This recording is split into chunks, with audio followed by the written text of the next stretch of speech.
क्या हाल है जी। I hope सब अच्छे होंगे और अच्छे होना भी चाहिए, क्योंकि ये जो आपकी एज है ये फुल ऑफ एनर्जी से भरपूर है। इसलिए बी फिट, बी फाइन। तो आज हम स्टार्ट करने वाले हैं हमारा पहला लेक्चर एक न्यू चैप्टर के साथ फिजिक्स का। वो है मोशन, जो कि बहुत इंटरेस्टिंग होने वाला है, क्योंकि ये आपकी डेली लाइफ से रिलेटेड है। इसलिए आपको इसमें बहुत इंटरेस्ट आएगा। सबसे पहले एक मोटिवेशनल कोट से हम देखते हैं कि believe you can and you are half way there.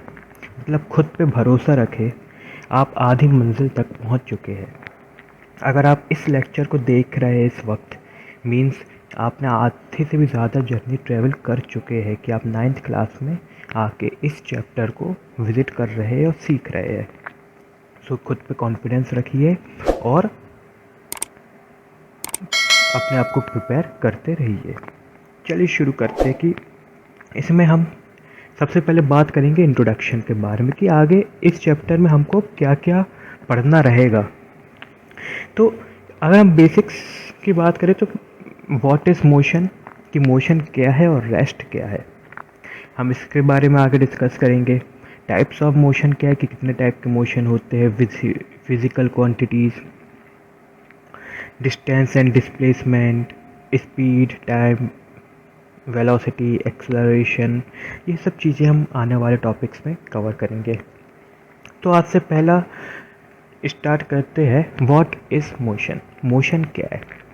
लेकिन मोशन को समझने के पहले हमें एक इम्पॉर्टेंट टर्म के बारे में पता होना चाहिए, जो कि है रेस्ट।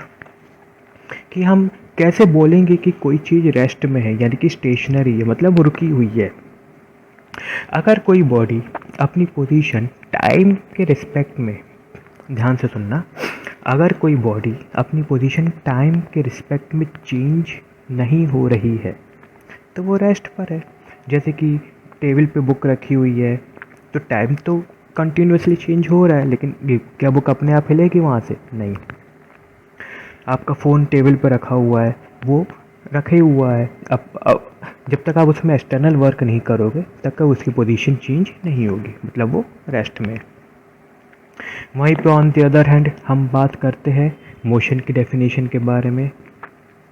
तो मोशन क्या होगा कि अगर कोई बॉडी अपनी पोजीशन चेंज कर ले विथ रिस्पेक्ट टू टाइम, तो ये हम कह सकते हैं कि मोशन हो रहा है, क्योंकि उसने अपनी पोजीशन चेंज की है। लाइक फैन चल रहा है, मतलब अब हम कह सकते हैं ना कि वो मोशन में, क्योंकि वो गोल गोल कंटिन्यूसली घूम रहा है।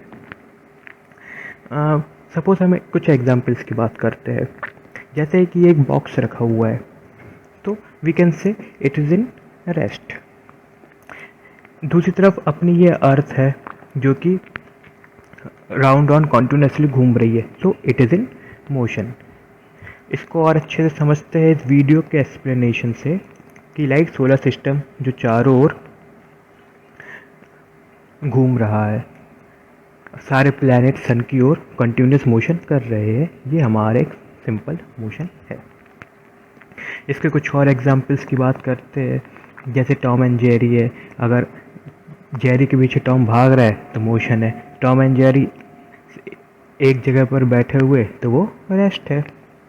ऐसे ही घर, ट्री, ये क्या है? रेस्ट है, रुके हुए, टाइम के साथ इनकी पोजीशन चेंज नहीं हो रही है।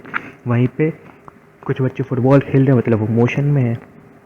ओके, अब बात करते हैं, ये तो हमने समझ लिया मोशन क्या है। अब इसके आगे देखते हैं मोशन के टाइप क्या है। बेसिकली तो बहुत सारे टाइप्स होते हैं, लेकिन आपके सिलेबस में सिर्फ बेसिक 2 ही टाइप दिए हुए हैं, uniform motion and non uniform motion. सबसे पहले बात करते हैं यूनिफॉर्म मोशन की। जैसे कि हम नाम से इसको वेरीफाई कर सकते हैं कि यूनिफॉर्म, मतलब जैसे आपके स्कूल में यूनिफॉर्म सबकी सेम होती है ना, सारे बच्चों की सेम होती है। गर्ल्स की मतलब बॉयज़ की अलग हो सकती है, लेकिन है तो गर्ल्स की भी सेम होंगी और बॉयज़ की भी सेम होंगी। ठीक उसी तरह यूनिफॉर्म मोशन में भी आपकी जो बॉडी है वो एक सेम डिस्टेंस ट्रैवल करती है in same interval of time, और we can see that equal distance travel in equal interval of time.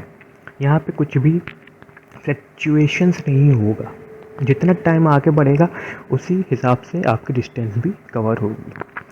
वहीं पे नॉन यूनिफॉर्म मोशन में क्या हो जाएगा कि a body is said to be non uniform motion if it travels unequal distance in equal interval of time, कि वो unequal distance travel कर रही है उसी टाइम फ्रेम में। एग्जाम्पल्स की बात करते हैं, क्योंकि एग्जाम्पल से ही आपको और अच्छे से एक्सप्लेनेशन होगा। जैसे कि अगर यूनिफॉर्म मोशन का एग्जाम्पल है, क्लॉक के हैंड एक एक सेकेंड में मूव करता है सेकेंड हैंड, उसी तरह मिनट हैंड, उसी तरह आवर हैंड। ये एक यूनिफॉर्म मोशन में, क्योंकि ये एक पर्टिकुलर टाइम फ्रेम में ही मूव हो रहा है। दूसरी तरह, ठीक है ना, तो ये होगा। उसके बाद हम बात करते हैं नॉन यूनिफॉर्म मोशन के एग्जाम्पल, लाइक एन एथलीट जो दौड़ता है रेस में, उसको तो भैया बहुत स्पीड में दौड़ना होगा कि उसको कम से कम टाइम में 100 मीटर, 200 मीटर, 400 मीटर या 1 किलोमीटर कवर करना है कम से कम टाइम में। तो वहाँ पे टाइम के इक्वल तो डिस्टेंस ट्रेवल नहीं होगी। तो ये क्या है, नॉन यूनिफॉर्म मोशन का एग्जाम्पल है। ओके, क्या ये बात समझ में आई? अगर नहीं समझ में आ रही तो एक बार और इस लेक्चर को रिपीट करना, तो वो और अच्छे से समझ में आएगी। क्योंकि एक बार में कोई भी चीज़ हम न्यू कुछ पढ़ते तो वो एक बार में नहीं समझ में आता है, उसके लिए हमें टाइम देना पड़ता है। अगर हम इसी चीज़ को एक ग्राफिकल मेथड्स में पढ़ें, क्योंकि आपके सिलेबस में ग्राफिकल मेथड्स भी है कि कैसे आप चीज़ों को ग्राफ्स के थ्रू डिनोट करोगे। तो अगर हम यूनिफॉर्म मोशन और नॉन यूनिफॉर्म मोशन को ग्राफ के ज़रिए समझते हैं, तो उसके लिए बेसिक है वो है डिस्टेंस टाइम ग्राफ। अब ये डिस्टेंस टाइम ग्राफ क्या होता है? जैसे आपकी दो एक्सिस होती है ना, एक्स एक्सिस और वाई एक्सिस, तो एक्स एक्सिस पे हमेशा टाइम रहेगा और वाई एक्सिस पे डिस्टेंस।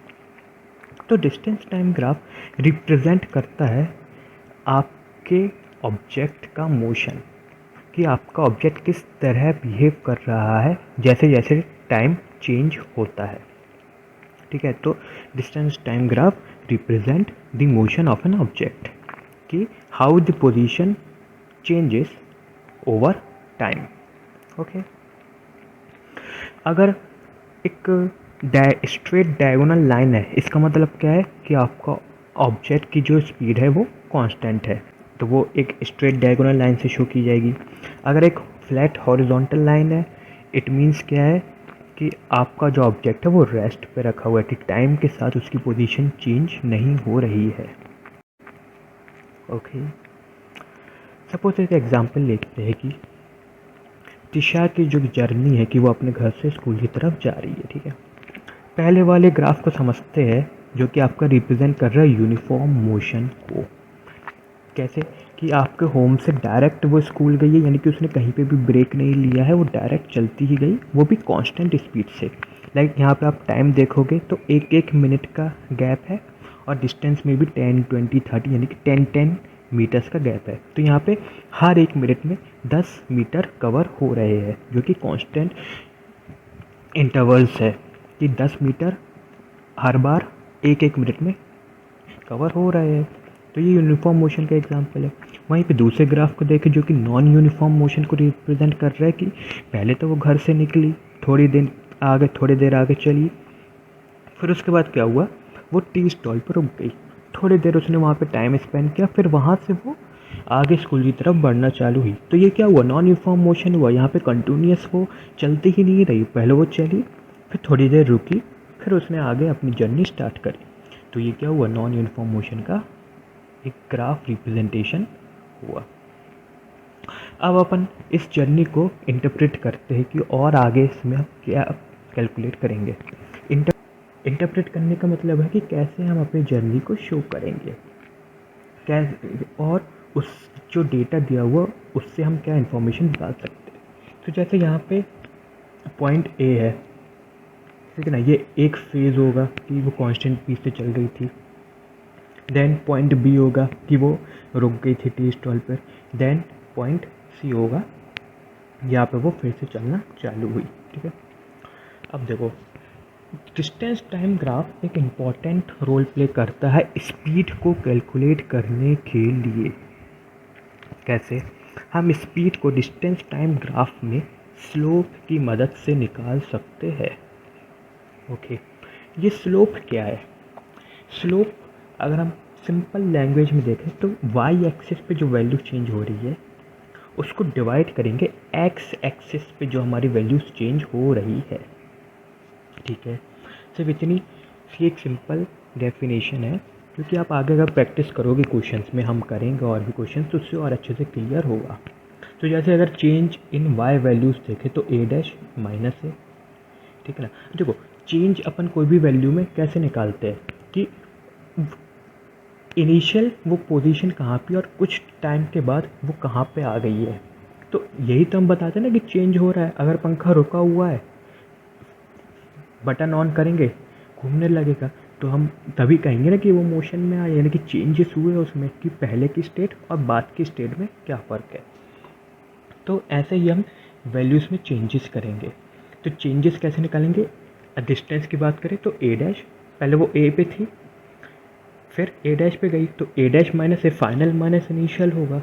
ठीक है, ऐसे ही टाइम के लिए कि एक जगह टी था और टी डैश के बाद क्या रिजल्ट आया, तो T dash minus T.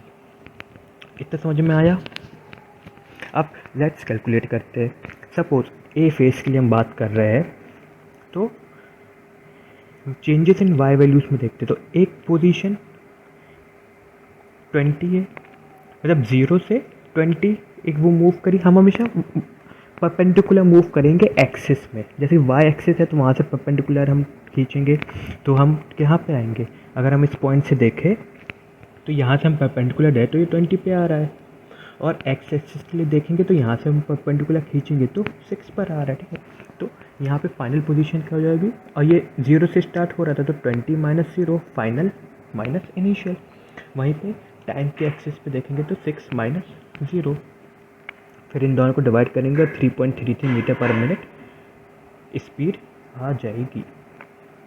Okay, ये एक होमवर्क क्वेश्चन है कि आप इसको सेक्शन बी के लिए निकालो कि आप कैसे कैलकुलेट करोगे, और एक ही सी सेक्शंस के लिए बता देते हैं कि इसकी जो टॉप पोजीशन है वो 60 पर है और इसकी जो बॉटम पोजीशन है वो 20 पर है, तो 60 माइनस 20 ऐसे ही टाइम के लिए करेगा 10 माइनस 8। ओके, तो यहाँ से 20 मीटर पर मिनट आ जाएगा। एक मैं चाहूँगा कि आप एक बार इस लेक्चर को और देखें ताकि आपको और अच्छे से चीज़ें समझ में आए, क्योंकि एक बार में कोई भी नई चीज़ समझ में नहीं आती है, आपको उसको 2-3 बार करना पड़ेगा, भले ही आप इसको 2x की स्पीड में देखें। तो आज के लेक्चर में बस इतना ही करते हैं। आने वाले लेक्चर्स में हम स्पीड, डिस्टेंस, डिस्प्लेसमेंट, इन सब के बारे में थोड़ा डिटेल में पढ़ेंगे। ये तो आज का एक इंट्रोडक्शन लेक्चर है। सो तब तक के लिए टेक केयर, गुड बाय।